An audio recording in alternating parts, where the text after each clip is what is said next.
Good evening, dear friends, and welcome to Watson's Margins. Edward here. Tell me, do any old papers rest in your keeping, letters or ledgers that quietly remember more than we do? Watson learned that ink, however carefully rewritten, seldom forgets its first true word. Do subscribe, so no page in the margin escapes you. Now, settle in. For as Holmes believed, the truth may be buried, but it is never truly destroyed. Find Watson's Margins on Spotify too. The link awaits below. Chapter 1. The Gentleman of Belgrave Square. It was upon a raw and dripping evening in November, the fog lying so thickly along the Marylebone Road that the gas lamp showed no more than a sickly orange smudge in the gloom, that I turned my steps once more toward Baker Street. I had been detained the whole of that day by a case of low fever in Kensington, and it was with no small pleasure that I anticipated an hour or two beside my old friend's fire, for the weather had entered my bones in a manner that only a hospital-trained man will readily confess to disliking. I found Sherlock Holmes in his dressing gown, seated at the table with his back to the window, a single scrap of paper held close beneath the lamp. He did not look up at my entrance, though he was plainly aware of it, for he said at once, "You have walked from the surgery rather than taken a cab, Watson, which tells me either that your patient's fee was modest, or that your conscience troubled you over the expense of a hansom in this weather. I incline toward the latter, knowing you." "You might have heard the state of my boots upon the stair," I said, seating myself and stretching my hands toward the fire. "I might," said he, "though in point of fact I smelled the wet wool of your coat before I heard your tread at all. But come, that is a trifle. I have here something a good deal more curious than the deduction of a client's habits." He held out the paper without further preamble. It was a small square of plain notepaper, of the sort sold by the ream in any stationer's shop in London, bearing 3 words only, written in a hand that had plainly disguised itself with care: "The ledger remains." "It arrived by the second post," Holmes said, "addressed to a Sir Julian Everard of Belgrave Square, and forwarded to me only an hour ago by messenger, with a note begging that I receive its author this evening." I confess I had scarcely begun to turn the thing over in my mind when— there, unless I am much mistaken, is the gentleman himself. A carriage had indeed drawn up below, and within a very few minutes Mrs. Hudson showed up our visitor. He was a man of perhaps 60 years, tall, spare, and possessed of that particular gravity of bearing which the law confers upon those who have spent a lifetime in its service. His dress was faultless, his silver hair carefully brushed, and yet I observed, as a physician will, the small signs of strain beneath the composure, a faint tremor in the hand that held his hat, a certain rigidity about the mouth, the eyes a shade too bright. "Mr. Holmes," said he, "I am Julian Everard. I was until my retirement some years since a prosecutor in the service of the Crown. I have come to you because I find myself for the first time in a long, and I hope not dishonourable life, entirely at a loss." Holmes motioned him to the basket chair and passed him the scrap of paper. "You will forgive me for having read this already. Tell me of the ledger to which it refers." Sir Julian's composure wavered for the first time. "It concerns a case I prosecuted 22 years ago, the Marlow warehouse affair. A young clerk named Elias Trent was convicted of embezzling funds from his employers, and he died some years later, his name still under that cloud. The conviction was entirely sound. The evidence was considered sufficient by judge and jury alike." I saw Holmes's eyes narrow very slightly at this last phrase, though he said nothing of it at the time. "And this note?" Holmes asked. "It is not the first. I have received 4 such messages in the past fortnight, each a fragment of old correspondence I believe destroyed, each unsigned. This is the 5th, and the briefest, and somehow the most alarming. You believe someone means to revive the case. I believe someone means to ruin me, Mr. Holmes, though for what purpose I cannot say. I am an old man with no enemies that I know of." "Every man of your former profession believes that," Holmes observed dryly. and every man of your former profession is wrong.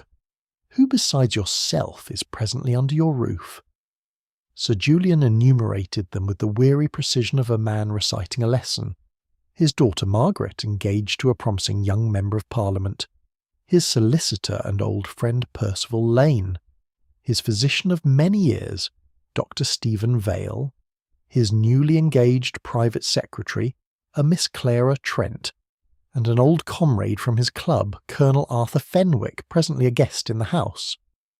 "Trent," said Holmes softly. "A common enough name, no doubt." "I had not considered it a coincidence worth remarking," said Sir Julian, though something in his tone suggested he had considered it a great deal. Holmes rose, went to the window and stood looking down into the fog-bound street for a long moment before he spoke again. "I will call upon you tomorrow morning, Sir Julian, and I should like to meet each member of your household in turn. In the meanwhile, I will ask you one question only, and I beg you to answer it honestly. Was Elias Trent guilty?" There was a silence in which I heard the coals settle in the grate. "The evidence," said Sir Julian at last, "was considered sufficient." "That," said Holmes when our visitor had gone, "is not an answer, Watson.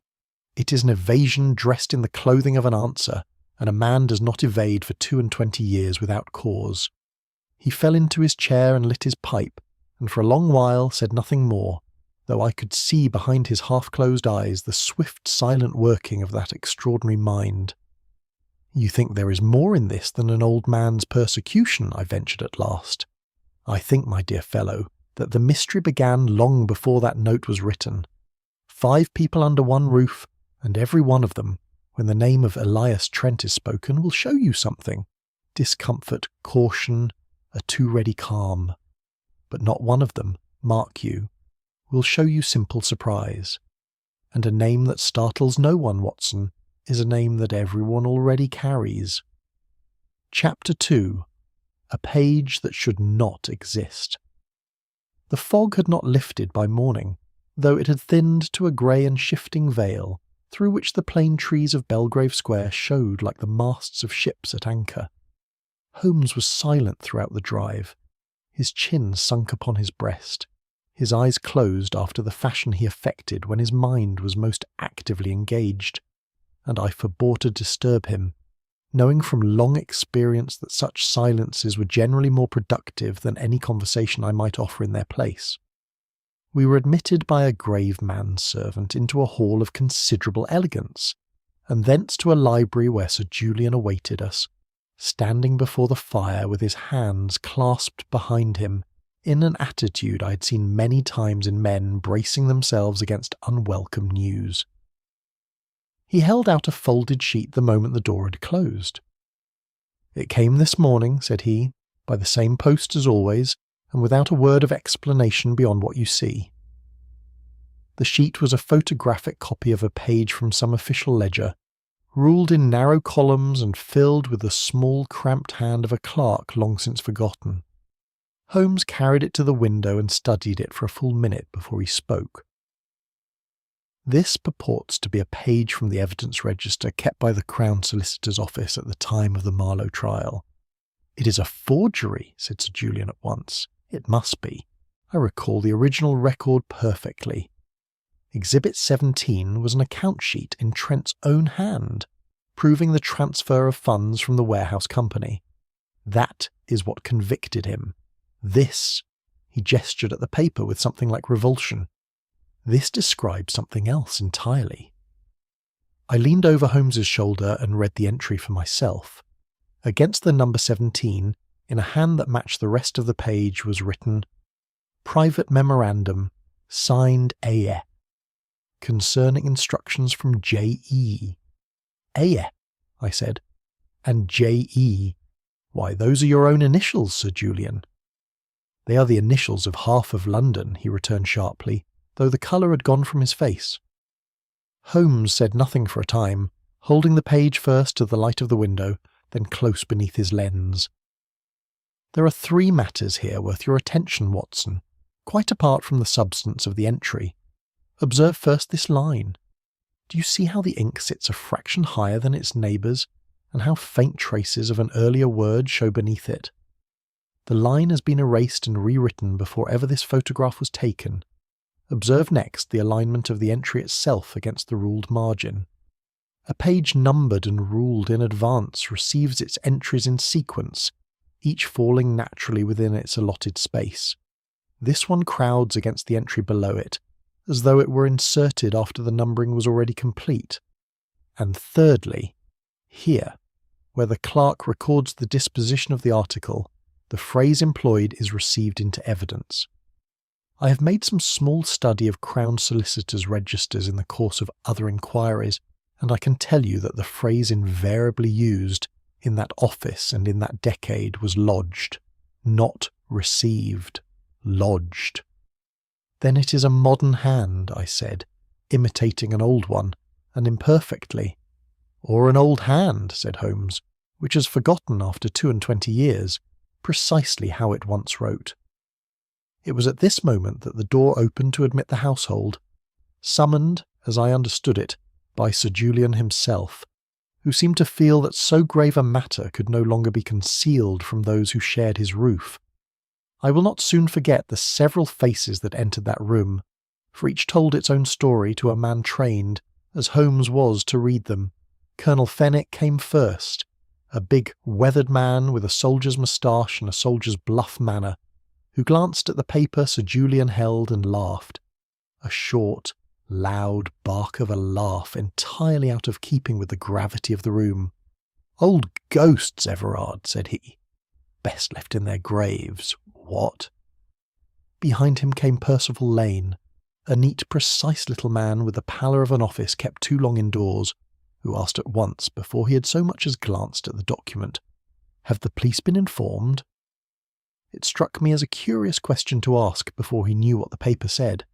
Dr. Vale entered next, an elderly man of gentle and somewhat anxious countenance, and I observed that when his eye fell upon the 2 letters AF inscribed upon the page, the colour left his cheeks as swiftly and completely as though a hand had wiped it away.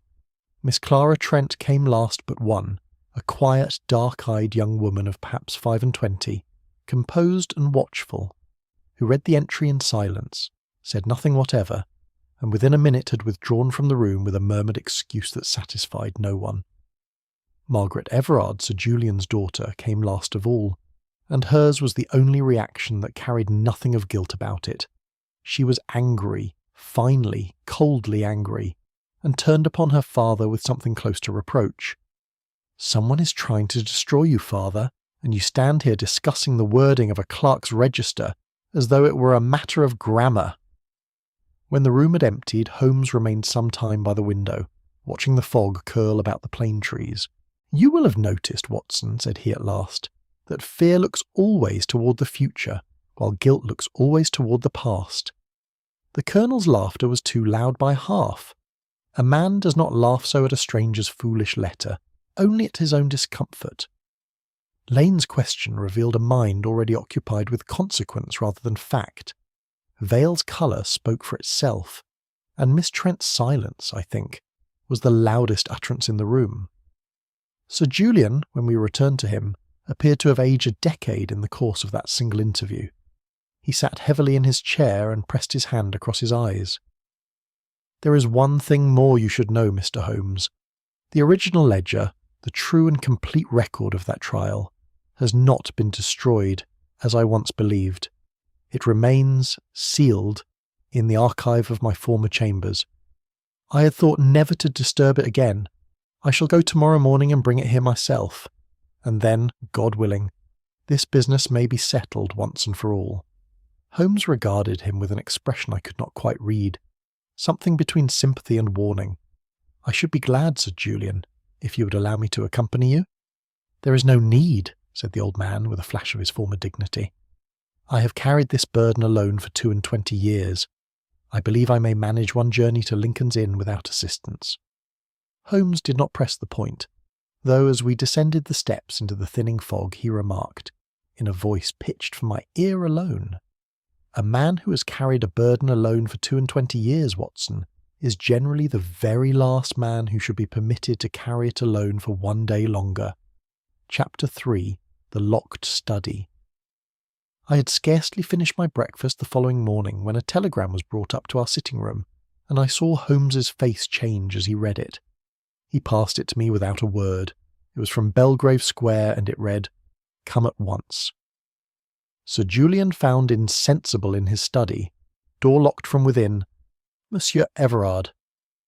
We were in a cab within minutes, threading our way through streets still slick from the night's rain, and neither of us spoke until the horse had drawn up before the familiar door, which stood open now, with a constable already posted upon the step. We found the household gathered in a state of considerable disorder in the hall, and Margaret Everard, pale but composed, came forward at once to meet us. "He's not dead, Mr. Holmes, thank God, but the doctor says he has been drugged. Come, I will take you to him myself." Sir Julian lay upon a couch in his own bedroom, breathing heavily, his face grey, while Dr. Vale bent over him with the unhurried competence of long practice. "He will recover," said Vale, glancing up. "A sleeping draught, and a generous one, added, I should think, to his brandy. There is no lasting harm, though he will have a wretched head for it." Holmes asked at once to see the study, and we were conducted there by Lane, who seemed, in the general confusion, to have appointed himself a kind of steward of the proceedings. The room was a handsome one, lined with legal calf-bound volumes, its single window secured on the inside and giving on to a sheer drop to a walled garden below. The door, a heavy affair of old oak, showed neither scratch nor mark of any tool. "The door was locked when the servants found him," said Lane. "The key was in the lock upon the inside. They were obliged to break the panel to gain entrance. You may see the damage there by the hinge." Inspector Lestrade, whom I now perceived standing by the desk with his hat in his hand, greeted us with the wry cordiality he generally reserved for occasions on which he suspected he would presently be outdone. "Ah, Mr. Holmes, I had a notion you'd not be far behind. Simple enough business, on the face of it. Sir Julian brought home a parcel from his old chambers yesterday evening, a sealed archive packet containing some old ledger or other. Someone got into this room, drugged him, opened the packet and went through it looking for whatever it was they wanted." "And found it?" Holmes asked. "That's the curious part. Nothing seems to have been taken. The ledger's there on the desk, packet and all, right where we left it." Holmes crossed to the desk, upon which lay a stout calf-bound volume, its brass clasp broken, its wrapping paper torn open and cast aside. He lifted the ledger with a care that struck me as almost reverent, and began to turn its pages with slow deliberation, holding each to the light before proceeding to the next. "You will forgive me, Inspector," said he presently, "if I decline to agree that nothing has been taken." "Nothing's missing that I can see," said Lestrade, a shade defensively. "Nothing has been taken from the volume, I grant you, but something has been taken from it none the less, and something put in its place. Look here." He held the ledger open at its centre, and passed his finger lightly along the outer edge of several leaves. "You will observe that these pages, unlike their neighbours, show a faint but distinct cleanliness along the edge, as though they have not shared the same 22 years of handling as the pages surrounding them. And here," he turned to a single leaf and held it obliquely to the window, "a faint abrasion beside the binding thread, such as is made when a page is worked loose and a substitute drawn through in its place, and here, held so against the light. Do you see the shadow of an earlier hand beneath the ink now lying upon the page? This sheet has been written upon before, Inspector, and not by the writer whose hand now covers it." Lestrade peered at the page with the expression of a man determined not to be impressed and failing in the attempt. "You're telling me the ledger's been doctored. I am telling you the ledger has been switched, which is a very different matter from doctored, and a very much more troubling one. A genuine sheet has been drawn out and a second old sheet, old, mark you, not new, set in its place. This was not the work of a moment. It required preparation." "Then who knew the ledger was coming?" I asked. "Everyone in this house," said Lane from the doorway with a faint and unhappy smile. "Sir Julian announced his intention at dinner 2 nights ago. I should think the whole household heard him." Lestrade folded his notebook with the air of a man whose theory, however dented, remained substantially intact. "Well, there's your motive plain enough, whoever did it. Sir Julian's name is worth a good deal to this family. There's trusts, there's the daughter's marriage, there's Mr. Lane's own position to consider. A scandal now would touch the lot of you. I'd not be surprised if the answer's nearer this house than any of you would care to admit." His eye rested, not without meaning, upon Lane himself, who returned the look with a thin and offended dignity. Holmes said nothing until we had ascended once more to the hall, where he stood a moment turning his hat in his hands, his eyes fixed upon some point beyond the window. "Lestrade sees a thief after money," said he at length, "and money is doubtless a motive somewhere in this house. It generally is, where a fortune and a marriage and a family name are all at stake together. But consider, Watson, what manner of thief, intent upon suppressing an old scandal for gain, troubles himself to prepare a substitute leaf of the correct age and character, rather than simply tearing the offending page away and burning it? Such delicacy argues a mind concerned with something a great deal subtler than concealment. It argues a mind concerned with what the ledger will appear to say, once examined, not merely with what it must be prevented from saying. You believe the substitution was meant to be discovered?" "I believe," said Holmes slowly, "that we have not yet been shown the whole of this design, and that whoever conceived it possesses a patience 22 years in the making. Such patience, my dear Watson, is not spent lightly, nor for the sake of a legacy alone." Chapter 4. The Words No One Uses. Sir Julian was sufficiently recovered by the following afternoon to receive us in his study, though he sat wrapped in a dressing gown before a fire built higher than the day warranted, and there was about him still the grey, shaken look of a man who has looked upon something he had hoped never to see again. When Holmes pressed him gently as to the original contents of Exhibit 17, he set his jaw in a manner I had come to recognise, and said only that the matter was closed by the court 22 years since, and that he did not propose to reopen it now upon the strength of an anonymous mischief-maker's fancy. Holmes did not press him further, though I saw the refusal register upon his features as a fact of some weight, to be filed away with the rest. It was arranged instead that Holmes should interview each member of the household in turn in the small morning room, while I sat somewhat apart with my notebook, a role I had filled often enough before to have grown practised in its quiet economy of observation.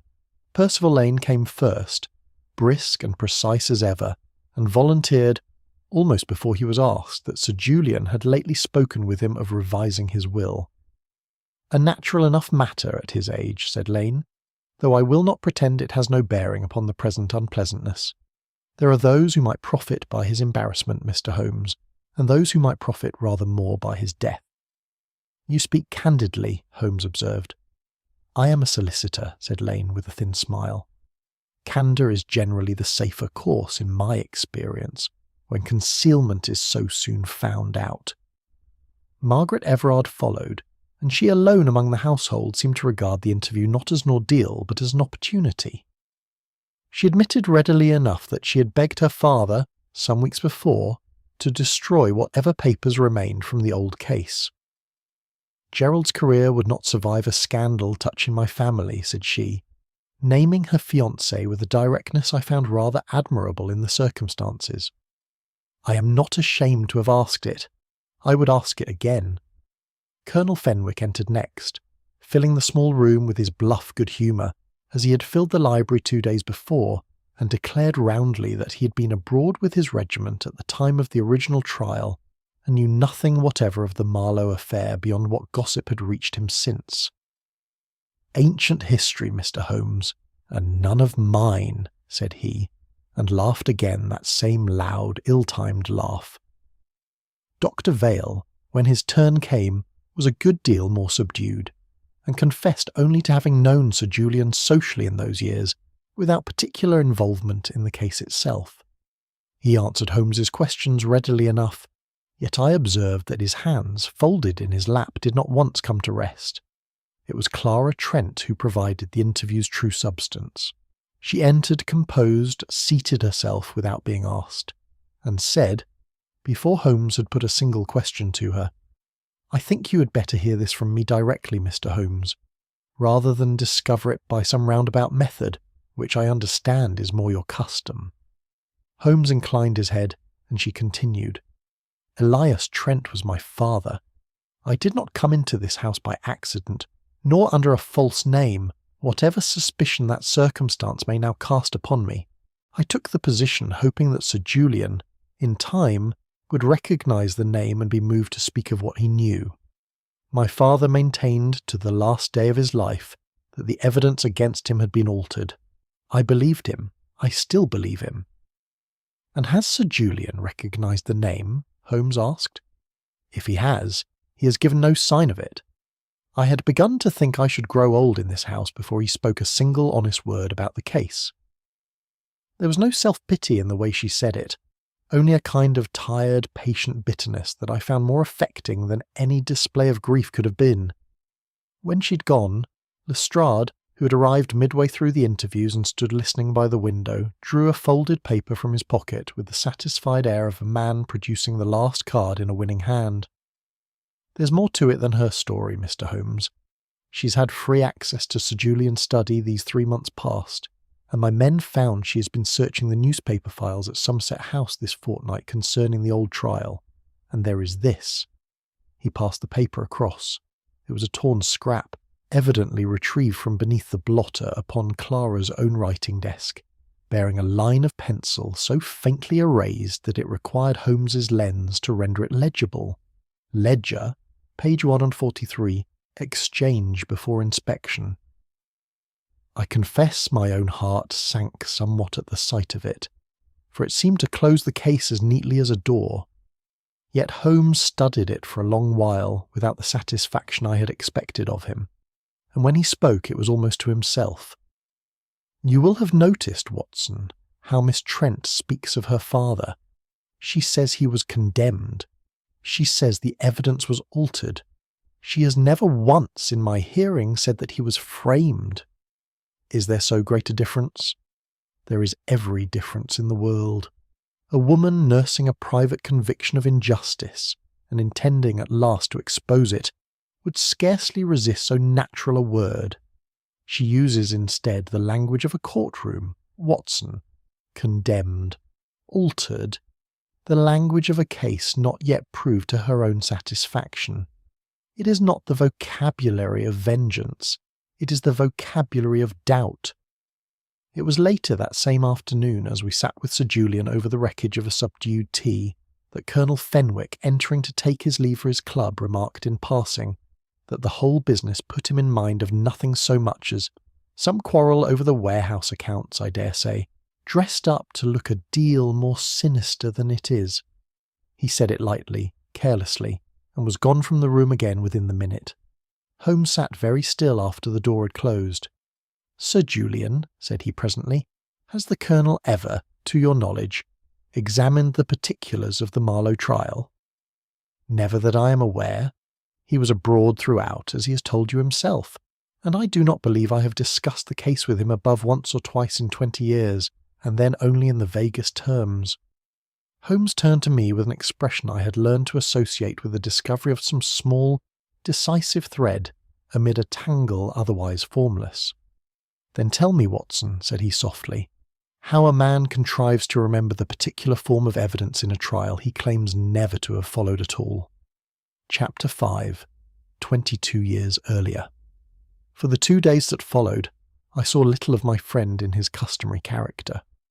He had exchanged the fireside philosopher for the tireless antiquarian, and I confess there were hours together in which I might as well have shared my rooms with a ghost, so entirely was he absorbed into a world 22 years buried.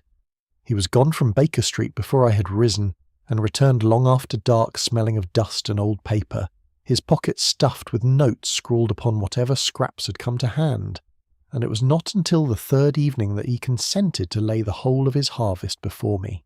"I have spent 2 days, Watson, among the bones of the Marlowe warehouse affair," said he, spreading a disorderly quantity of newspaper cuttings and copied court summaries across the hearthrug, "and I begin to think the case that convicted Elias Trent was a very much smaller affair than the case that ought to have been tried." "You mean he was innocent?" I mean a good deal more than that, though we shall come to it by degrees, as I was obliged myself. He settled into his chair and lit his pipe before continuing. Elias Trent was not, as I had at first supposed, a common bookkeeper grown light-fingered with his employer's funds. He was a clerk of some ability, employed by the Marlow Warehouse Company, which held at that time a contract of considerable value for the storage and forwarding of military supplies. In the course of his ordinary duties, Trent appears to have uncovered a pattern of irregular payments passing through the company's books, payments authorised, so far as I can determine, in connection with that same government contract. Authorised by whom? That is precisely the question Trent seems to have asked, and the answer he arrived at cost him, I believe, everything he possessed. I have found among the archived court papers a fragment of what must once have been a considerably longer document, a memorandum prepared by Trent himself, alleging that the irregular payments had been authorised by an army procurement officer named Arthur Fenwick. I confess I sat forward at that. Fenwick, the colonel. The same, though a much younger man in those years, and a good deal further from his present comfortable position at his club. There is more, Watson, and worse. The fragment goes on to allege that Julian Everard, then a rising junior in the Crown Prosecutor's Office, had come to suspect that the evidence eventually used against Trent had been manufactured, yet permitted the prosecution to proceed regardless, in the belief that a wider scandal touching the War Office itself might thereby be contained. Then Everard is the villain of the piece after all. Do not be too hasty, my dear fellow. I have learned, in the course of a good many investigations, to distinguish carefully between the man who commits an injustice and the man who merely fails, through weakness or misplaced loyalty, to prevent one. They are not the same creature, though the law is sometimes ill-equipped to tell them apart, and the second sort of man very often suffers more in the privacy of his own conscience than the first. He drew upon his pipe and regarded the fire for a long moment. There were 4 young men bound up together in this affair, Watson, whatever the precise nature of each man's part in it. Julian Everard, prosecuting. Arthur Fenwick, the procurement officer whose accounts stood in question. Stephen Vale, then medical adviser to the warehouse company, and a solicitor representing the company's interests, one Lane. The father, unless I am much mistaken, of the same Percival Lane who now serves as Sir Julian's solicitor and friend. I turned this over in my mind. A curious symmetry, that the son should now stand where the father once stood. Curious, or else entirely natural, depending upon how closely one believes the sins of a small circle of men are apt to be inherited along with their positions. But I have not yet come to the detail that troubles me most. He drew from among his papers a single cutting, brittle and yellowed, and passed it to me. It was a brief notice from a legal gazette, recording that an appeal in the matter of Regina against Trent had been listed for hearing, and adjourned upon medical certificate. An appeal, I said. Then the conviction was not, after all, accepted as final. It was very far from accepted as final, Watson, though you would not learn as much from Sir Julian's own careful phrases. Someone, and I begin to suspect it was Everard himself, working in secret and at some hazard to his own position, arranged for that appeal to be heard. It was adjourned upon the certificate of a physician who swore that the prisoner was too gravely ill to appear. Vale? Dr. Stephen Vale, yes. I have confirmed the signature myself from a copy of the certificate preserved among the court's own records. Holmes leaned forward, his eyes bright with that particular fire they took on when a chain of reasoning began at last to draw taut. And here is the detail, Watson, upon which I believe this whole affair may ultimately turn. The appeal, once adjourned, was never relisted. It simply vanishes from the record. Trent died some 18 months later, his name still under the old conviction, and no court ever heard the matter again. Illness may account for the delay honestly enough. It may, and I do not discount the possibility. But 6 days elapsed, Watson, between the date of Trent's original conviction and the date upon which that appeal was first listed to be heard. 6 days in which a great deal might have been arranged by men with sufficient motive and sufficient nerve. I do not yet know what occurred in those 6 days. I know only that whatever crime is presently being committed against Sir Julian cannot, I think, be understood by any man who has not first understood what happened, or failed to happen, in that narrow window of time. He gathered his papers together with the brisk finality of a man who has said all he means to say for one evening, though I could see, by the manner in which his eye lingered upon the old newspaper cutting before he set it aside, that his thoughts had not left that vanished appeal, nor would they, I suspected, until the 6 lost days had given up whatever secret they still contained. Chapter 6. The Missing Memorandum. It was through an old acquaintance among the legal copyists of Lincoln's Inn that Holmes at length traced the whereabouts of a Mr. Abel Cresswell, who had served for upward of 30 years as clerk to the Crown Solicitor's office, and who now, in a retirement of modest comfort, kept a small garden in Peckham, and a memory, as we were soon to discover, a great deal less faded than his years might have suggested. We found him among his winter cabbages, a small, dry, bright-eyed old man who received us with the wary courtesy of one long, accustomed to keeping other men's secrets, and who did not trouble to disguise his surprise when Holmes mentioned the Marlow warehouse affair. "Now there's a name I had not thought to hear again," said he, straightening with some little difficulty from his labours. "You had best come inside, gentlemen. Some conversations are not meant for open ground."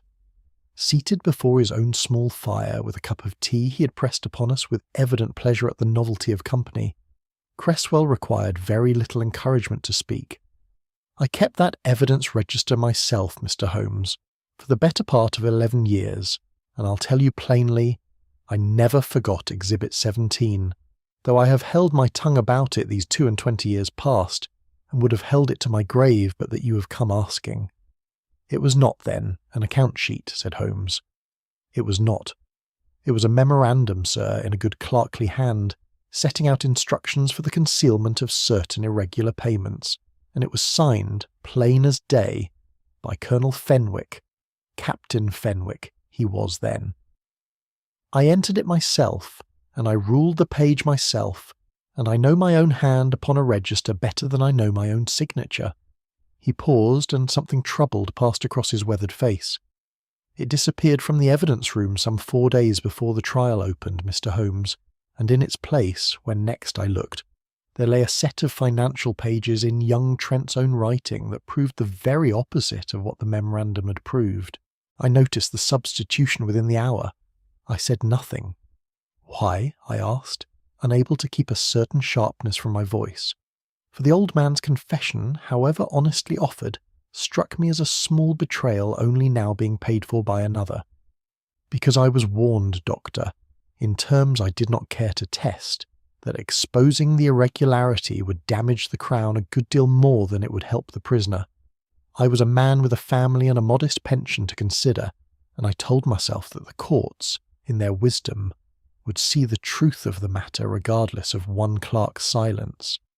I have not found that an easy thought to live with these many years." Holmes regarded him without censure, though I could see the old regret it cost him to withhold it. "You need not defend yourself further, Mr. Cresswell. I did not come to judge old cowardice, only to establish old fact. Do you know what became of the genuine memorandum?" "That I cannot tell you, sir. It vanished from the evidence room and, so far as I ever learned, was never seen again."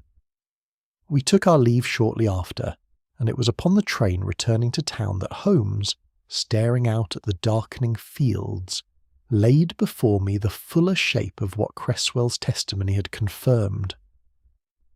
"You perceive the transformation now, Watson. A man who had uncovered evidence of fraud against Arthur Fenwick was made, by the simple exchange of one document for another, to appear a fraud himself. It is as neat and as wicked a piece of work as I have encountered in a long practice of uncovering wickedness. And Sir Julian, did he know at the time? I believe he came to suspect it, though whether before the trial or only after I cannot yet say with certainty. What I can say is this: Sir Julian, horrified by his own suspicion, appears to have arranged in secret and at considerable personal risk for Trent's case to be reopened by way of appeal.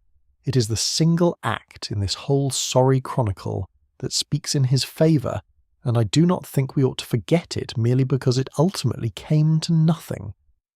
Because of Vale's certificate. Because of Vale's certificate, yes. And here, Watson, is a small thing that has troubled me since first I read it, and which I have only now been able to confirm from Cresswell's recollection of the original court calendar. The certificate Vale supplied to the court gives the date of his examination of Trent as the 17th of the month. But I have found, among the same court's own administrative papers, a separate reference, a mere note upon a clerk's memorandum of business, nothing that anyone troubled to falsify, recording that the appeal itself had originally been listed to be heard upon the 14th.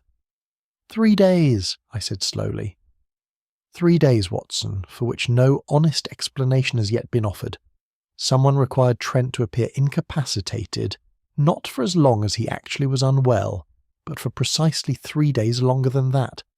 It is a curious sort of arithmetic to build into a medical certificate, and I do not think it was built there by chance. To what end? That, said Holmes, is the question upon which the whole of this matter now turns. A memorandum was destroyed, a conviction was secured, an appeal was arranged, and then delayed by exactly the margin required to prevent it from ever being heard at all. I begin to believe, Watson, that the substitution we uncovered in Sir Julian's ledger this week was not a new crime, conceived in envy or in greed, but the faint and belated echo of an old one, a second attempt, by different hands and for a different purpose, to control what an ancient piece of evidence is permitted to say. Whoever is presently at work in Belgrave Square is not, I think, seeking money, nor even reputation for its own sake.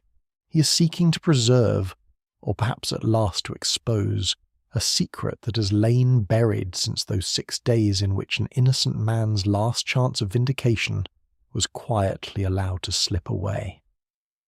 The train rattled on through the gathering dark, and Holmes said no more, though I observed that he did not close his eyes again for the remainder of the journey, but sat instead with his gaze fixed upon the window, watching, as it seemed to me, not the fields beyond the glass, but some more distant and more troubling prospect entirely his own. Chapter 7. The Secretary's Revenge. We had scarcely finished breakfast the next morning when Lestrade himself appeared at Baker Street, an unusual honour, for the inspector generally preferred that we should come to him, and I read in the very briskness of his knock that he believed himself at last to be master of the field. "You may put away your magnifying glass for this one, Mr. Holmes," said he, seating himself uninvited and accepting, with evident satisfaction, the cup of coffee I offered him. "We have searched Miss Trent's rooms this morning, upon a warrant properly obtained, and I think you will agree the case is very nearly closed."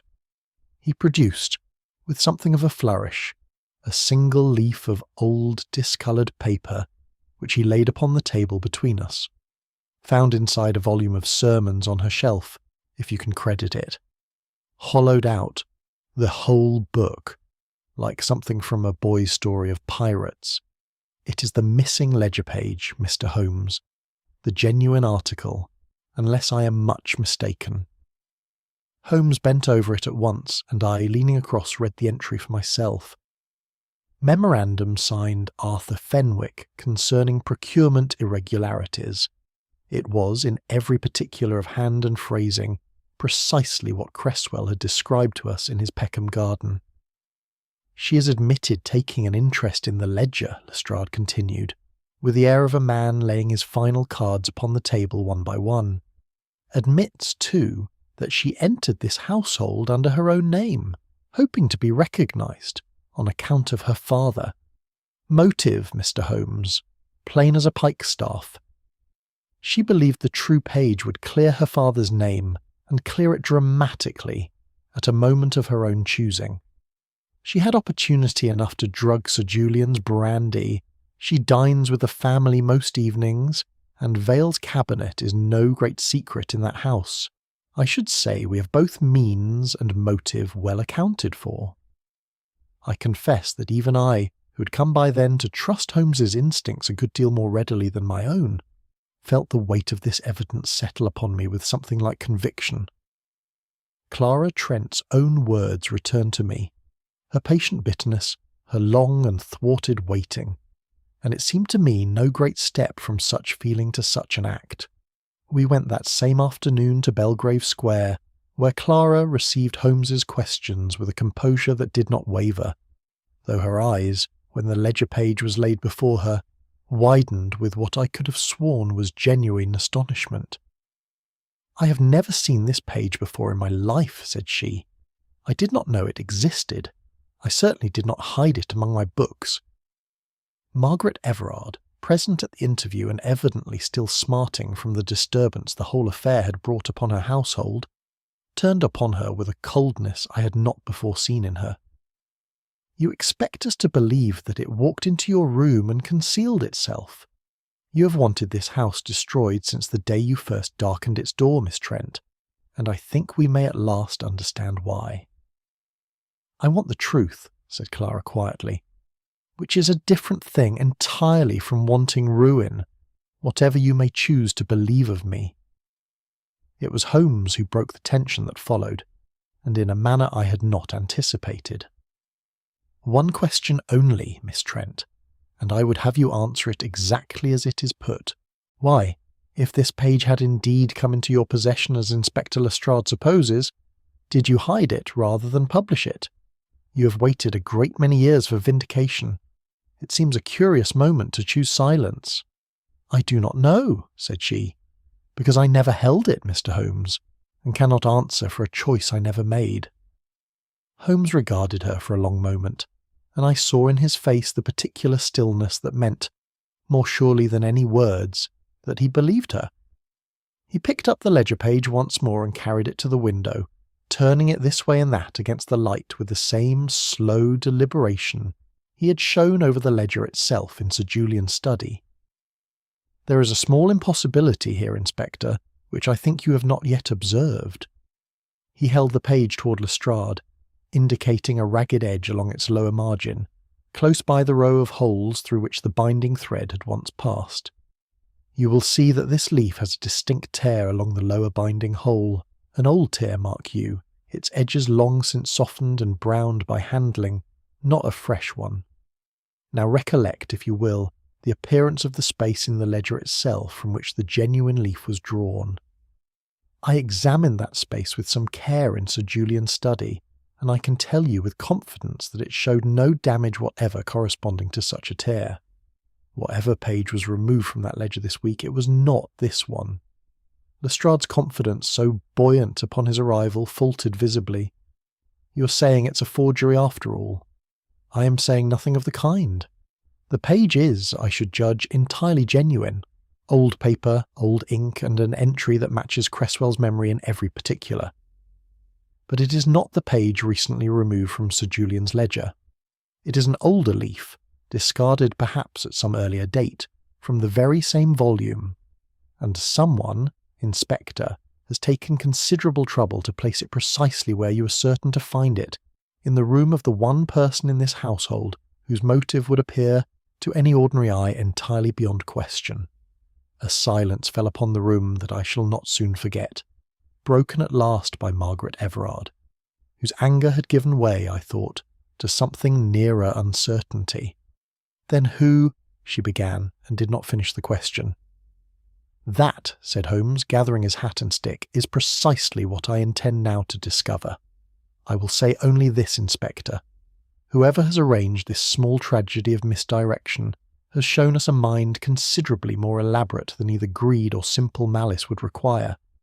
We are dealing, I think, not with a single deception, but with a structure of them, each concealing the last, and I do not believe we have yet reached the bottom of it." Chapter 8. The 3-Day Lie. Holmes spent the better part of the following morning closeted with Dr. Vale, in a manner that I understood, from the physician's harried expression upon his departure, had been considerably less comfortable for that gentleman than for my friend.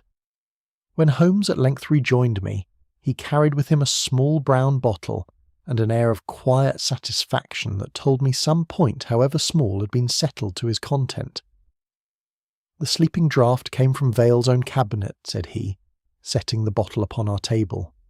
He admits as much readily enough, and admits further that the cabinet is by no means so carefully guarded as a physician's cabinet ought to be.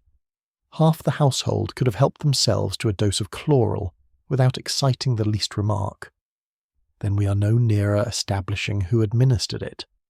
On the contrary, Watson, we are considerably nearer, though not by the road you would expect. He seated himself and drew out his notebook. "I have this morning verified Colonel Fenwick's account of his movements upon the evening in question, and I find it, somewhat to my surprise, entirely sound. He entered his club at 8:15, and did not leave it again until close upon midnight. The hall porter confirms it, as do no fewer than 3 members who dined with him that evening." "Then he cannot have drugged Sir Julian's brandy." "He cannot have drugged it that evening, certainly, if the draught was administered, as we have supposed, after his return from his club. But consider the timing of the archive packet's arrival, Watson. I have confirmed with the carrier's office that the sealed packet containing the evidence ledger was delivered to Belgrave Square at 6:40 past 6, a full 90 minutes before the Colonel is known to have entered his club, and a good deal longer before Sir Julian is believed to have taken his brandy and fallen unconscious. I turn this over slowly. You're saying the substitution might have taken place before the poisoning altogether. I am saying it very probably did. There was no need whatever for our man to drug Sir Julian in order to gain access to that ledger, Watson, for the ledger lay unattended in the study a full 3 hours before the household retired, during which time any person familiar with the house might have entered, effected the exchange, and departed again without the least difficulty. The poisoning served an entirely different purpose. What purpose, then? Consider the effect it produced. A locked door, a collapsed and insensible victim, a dramatic discovery, complete with a broken panel and a summoned constable. The poisoning did not open the ledger to our man, Watson. It opened the case to us.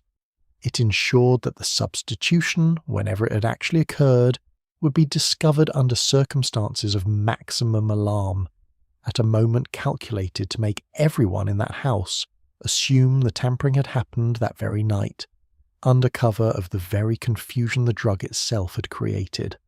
I confess this seemed to me a subtlety almost too fine for ordinary comprehension, and I said as much. Holmes only smiled thinly and reached for his pipe. Wickedness is very often a good deal more patient than we credit it with being, Watson. But let us turn to a simpler matter, upon which I have made some progress this afternoon, while you slept off the effects of our early start. I have examined the replacement page under strong magnification, and I can tell you now with confidence what manner of forgery we're dealing with. He drew from his coat a small folded paper, upon which he had made several careful notes, and laid it before me. The paper of the substituted leaf is genuinely old, Watson, of an age and manufacture entirely consistent with the rest of the volume, but the ink is not. It has been applied recently, using a formulation of iron and gall salts prepared after the old fashion, such as no ordinary stationer now sells, but such as a careful restorer of historical documents might well keep by him for the very purpose of matching an antique hand. And who among this household possesses such a skill? One man only, so far as I have been able to establish. Percival Lane is known, quite apart from his legal practice, as something of an amateur restorer of old family papers, a hobby he has pursued for some years, and one that requires precisely the materials I have described. I own that my mind leapt at once to the obvious conclusion, and I said so with more haste perhaps than the matter deserved. Holmes raised a hand to check me. Do not condemn the man before he has spoken, Watson. I have found, in a long experience of such matters, that the evidence which points most directly at a man is very often the evidence least worth trusting. We put the question to Lane that same evening, and he answered it, to my considerable surprise, without the least hesitation. I did prepare a replacement leaf, Mr. Holmes, though I see no shame in confessing it now. Sir Julian came to me some weeks ago in a state of considerable distress, and asked that I fashion a page that might, if the ledger were ever examined, obscure permanently the true history of Exhibit 17. I did as he asked. I am a solicitor of 30 years' standing, and I do not pretend the request sat easily with me, but Sir Julian is my oldest friend, and I judged his peace of mind at the time worth more than strict adherence to a principle that could serve no one now living. Sir Julian, summoned to confirm the account, did so with the flat, exhausted honesty of a man who has abandoned all hope of concealment. It is true. I meant to bury Fenwick's memorandum forever, and I asked Lane to help me do it. God forgive me. I thought it the kindest lie left to tell. Here, then, was confession enough to satisfy Lestrade twice over, and I saw the inspector's eye brighten at the prospect of a solution so conveniently supplied by the principals themselves. But Holmes, when we had withdrawn, shook his head with the particular impatience he reserved for conclusions too readily arrived at. The page Lane prepared, Watson, and the page presently sitting in that ledger are not the same document.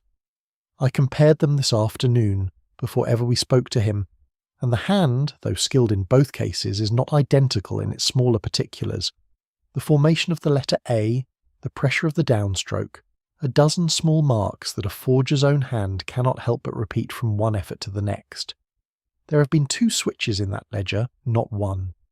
Someone has removed Lane's own careful forgery and replaced it in turn with a second forgery of his own, and this second hand, Watson, unlike the first, was not written to conceal Fenwick's old crime, but very deliberately, I think, to revive it. Chapter 9. The Evidence That Remembered. At Holmes's request, the whole household was gathered that evening in the library at Belgrave Square.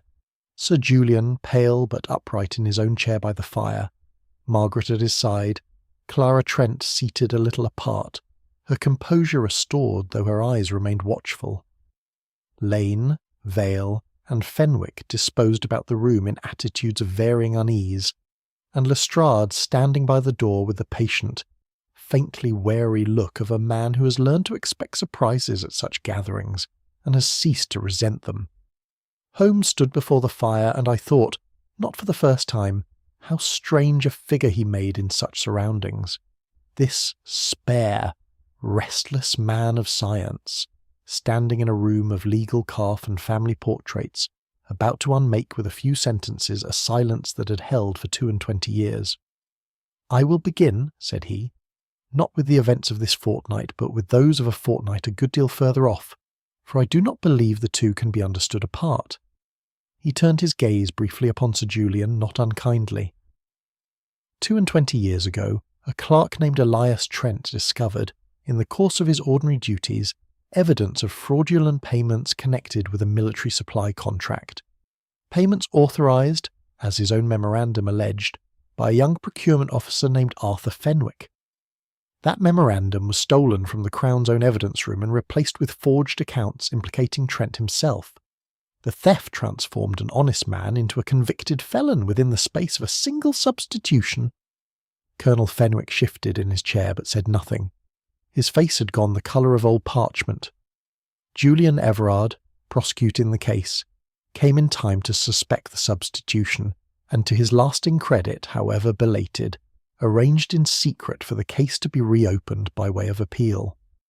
Holmes's tone here softened by the smallest degree. But Arthur Fenwick, learning of this design, turned to Dr. Vale, and persuaded him, by what means I do not propose to inquire this evening, to certify Elias Trent unfit to appear before the court. The certificate falsified the date of examination by 3 days precisely, sufficient to see the appeal adjourned beyond any hope of relisting before other circumstances, which I need not detail, made the question academic. Trent died some 18 months later, his name unrestored. Dr. Vale has carried the burden of that falsehood for 22 years. So, in his own fashion, has Sir Julian. Vale had put his face in his hands, and no one in the room moved to comfort him, though I saw Clara Trent's eyes rest upon him with something that was not quite forgiveness, but was, perhaps, its distant cousin. "That," said Holmes, "is the old crime. Now let us come to the new one. Some weeks ago Dr. Vale, believing himself gravely and perhaps mortally ill, informed Sir Julian that he intended at last to confess the whole history of that falsified certificate. Sir Julian, in something near panic, asked Mr. Lane to prepare a substitute ledger page that the true form of Exhibit 17 might never again be traced, whatever Vale chose to reveal. Mr. Lane, out of a misguided loyalty I do not think he now regards with any comfort, complied. "I have said as much myself," Lane murmured. "You have, and I do not doubt the honesty of your account." But Colonel Fenwick learned of this arrangement, and understood at once that Lane's forgery, however well intended, carried within it a mortal danger to himself. For if Vale's confession came, and Sir Julian's altered ledger were then discovered, the alteration would appear to any reasonable observer precisely what it was: evidence of a cover-up reaching back 22 years, and pointing sooner or later toward the man whose name that cover-up had always been designed to shield.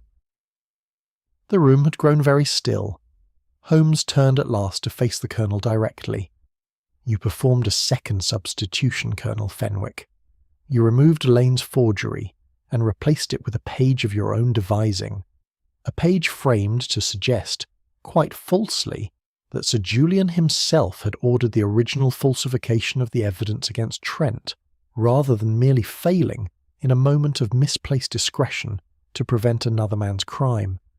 You then drugged Sir Julian's brandy, not to gain access to a ledger you had already altered some hours before, but to stage a moment of discovery dramatic enough to ensure that no one would look beyond that single night for an explanation. And finally, foreseeing that suspicion must fall somewhere, you planted a genuine but irrelevant leaf, discarded, I should judge, from the ledger's binding at some much earlier date, in the room of the one person whose presence in this house already supplied, to any careless eye, a motive beyond question."